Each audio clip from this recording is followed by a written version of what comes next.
Okay, I'm Jean. I'm from Irvington, Terrace, and I signed up, I think it was January. I've been picking up trash in my neighborhood for maybe 31 years, which is how long I've lived in my house.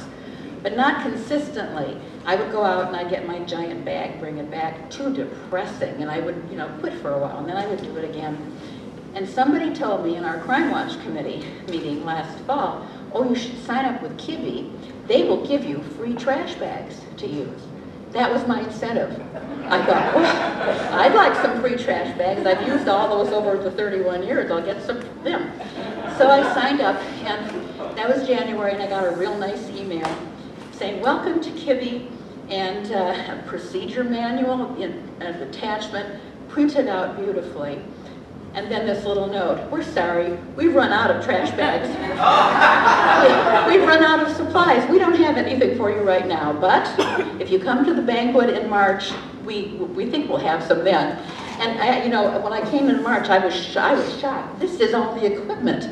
I had no idea. All I wanted was that little box of trash bags over there. Anyway, I started collecting, and I liked the idea of doing it consistently because it was my block, and that was it. I wasn't worried about the whole neighborhood anymore. It was just my block, a cross street at the end of it, the alley that parallels my street, and then a cross alley that parallels Washington Street. And there are two businesses between the alley and then Washington, and it attracts a lot of litter, of course. Okay, so I go out there and I'm working away, and I thought to myself, appearances are really deceiving. Anybody seeing me out there, and I always wear my hat, and I've got my long sleeve shirt and my pants, and always wear socks and gloves and the whole thing. I mean, it's a real regalia. And I'm out there with my bag and my grabber, and I thought, they must think, what a nice old grandma she is out there. She's taking time out from her cookie baking and picking up the trash. Isn't she sweet? And I thought, boy, I fooled them. Because I'm out there, it's depressing to me, muttering to myself, and I'm swearing, and I'm saying some real bad words. Sometimes I feel guilty saying all that bad language, but then I wash my mouth out with chocolate, and then I feel much better. Anyway, I was going at this, and the manual says, I do read the manual, it says, inspire your neighbors, engage the interest of others, and then, all of this, and I thought, yeah, that's never going to happen. Because I'm up here babbling now, but I'm a shy guy. I don't feel comfortable doing that. But at the same time, I thought, well, and what was bothering me for a long time was, at the end of my block, this alley attracts so much trash, and the area behind these businesses, tires, you find tires everywhere. I think they roll and they gather in alleys. And so I thought, well, the manual says go and talk to people. I will go and talk to these businessmen. I'd never been inside their businesses before. So I checked my attitude at the door. You can't go in there muttering and swearing. So I put on my nice old grandma act, and I go in there in my full regalia. And I got the trash bag, which was half filled because I'd made my rounds, and I had my grabber, and I walked into the first door. And here are these two big, strong young men behind the counter, and they looked at me with a look of terror on their faces. And it was hostile, angry, looking at me, and I thought, my goodness. But I went into my little act, and I said, hi, I'm your neighbor. I live up the street, and I'm going around picking up litter with Kibbe, and and they relaxed, and so we talked, and we chatted, and we had a good time. And I said, oh, by the way, there are some tires behind your building that have piled up. And they said, oh, we never go back there. We never look. But don't worry, we'll take care of those tires for you. And I said, oh, thank you. It's a personal favor for me. And so we parted company, we were friends. And I walked across to the other business. This one was one man in charge, a middle-aged man. Same reaction. He was afraid of me. He was looking at me, and I thought, oh my goodness, what is going on?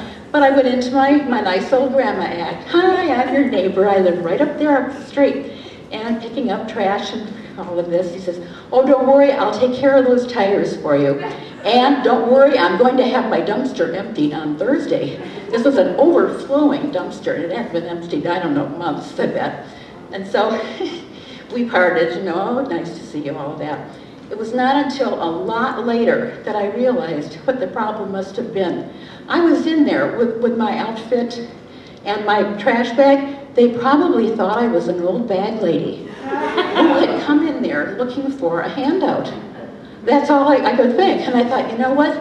That's very disappointing, because if I had realized in time, I could have gone home with some merchandise. Yeah, too late, too late. Okay, so I went on collecting trash, picking up, and nothing happened. The tires stayed put. And the dumpster did not get emptied. And I went on like this for a week, 2 weeks, 3 weeks, and I thought, well, that Kibbe manual says volunteers do not go on private property. Don't do it, don't do it. And I thought, well, luckily, I didn't read that part of the manual. So one afternoon, I went down there and I just rolled those tires right around to the front of the building. Both of them. And then I quick run home, got in my car, and I had to run some errands, because I had told these men where I lived, you know, don't go down the block. But I went for my errands, and I came back 2 hours later and drove past the businesses just to see how artistic they looked, the tires piled up. They were gone. They were gone.